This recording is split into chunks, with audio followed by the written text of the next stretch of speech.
Okay, right guys, so this video is a quick definition slash fast remembering key points video.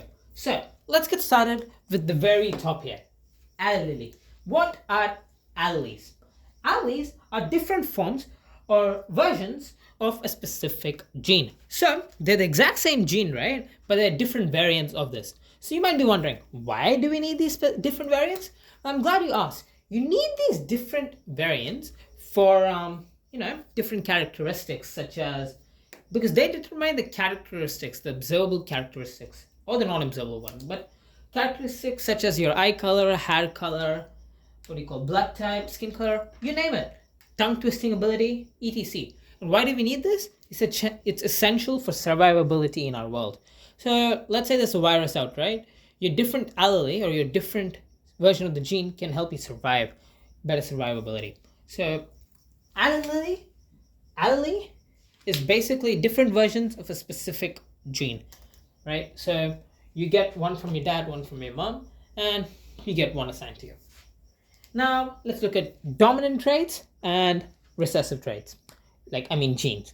Now a dominant gene, I'll just write this out. A.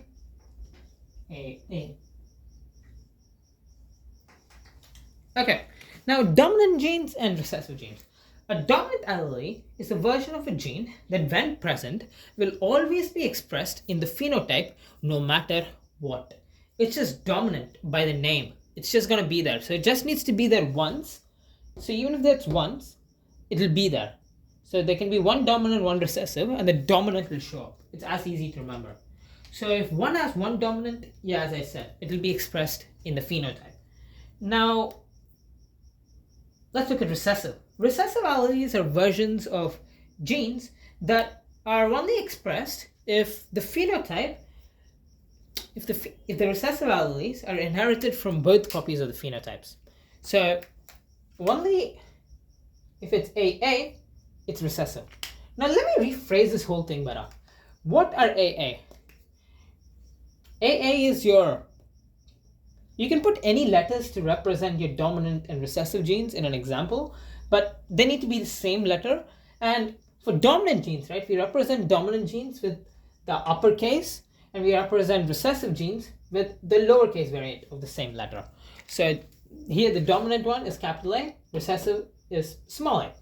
Now your recessive A will only be shown in the phenotype if both your things, if both your genes are recessive, only then in your phenotype will there be recessive traits. If dominant, yeah, as you saw it there. Now, why is this? Dominant genes are those whose effects are always visible in the phenotype when present.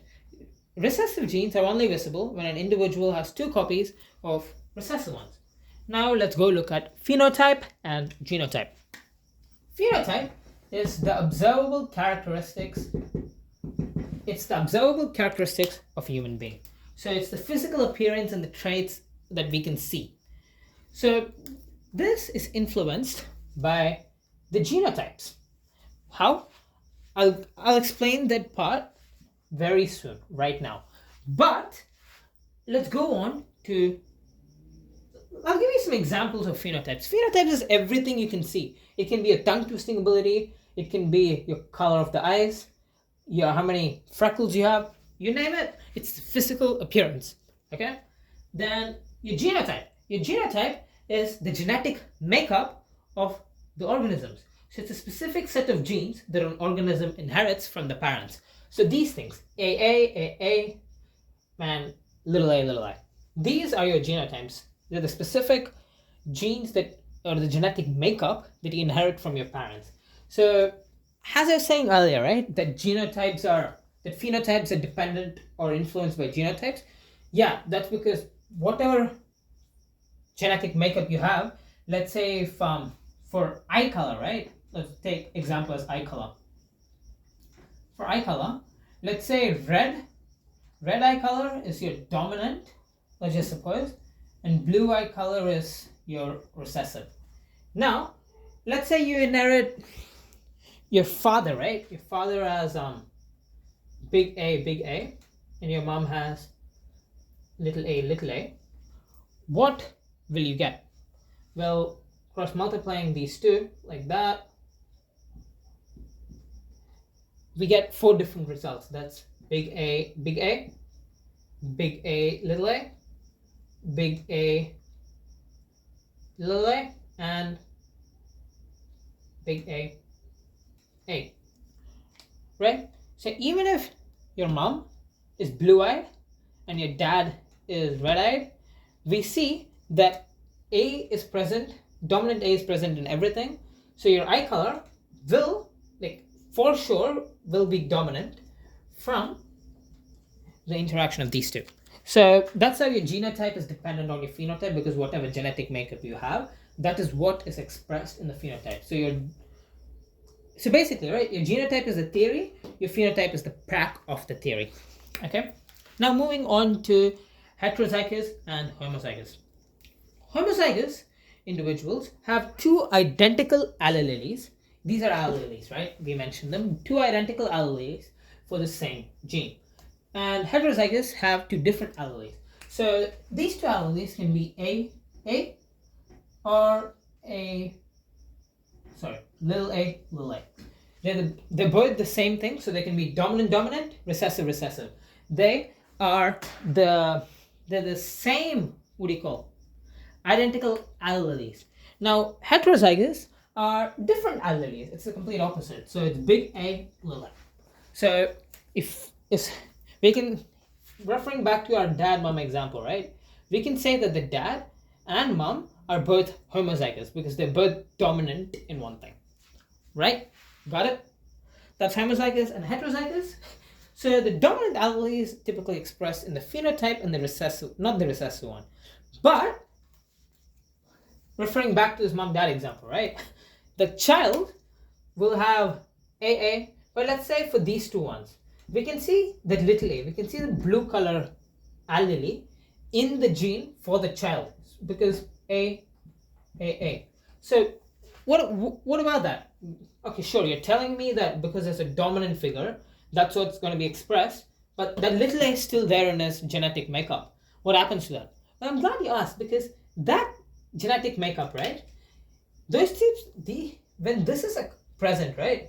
This means that you are not presenting the blue eye characteristic or the blue eye gene, but you're a carrier of the blue eye gene. So this means if you're a carrier of something, it means it can be passed down to the next generation. So by the same example, right? Let's say now that you're A and A, let's say you crossbreed again.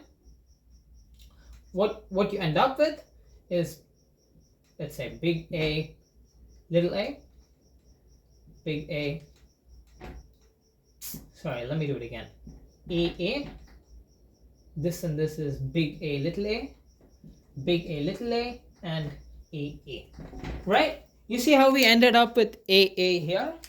Both blue eyes, same as the F1 generation.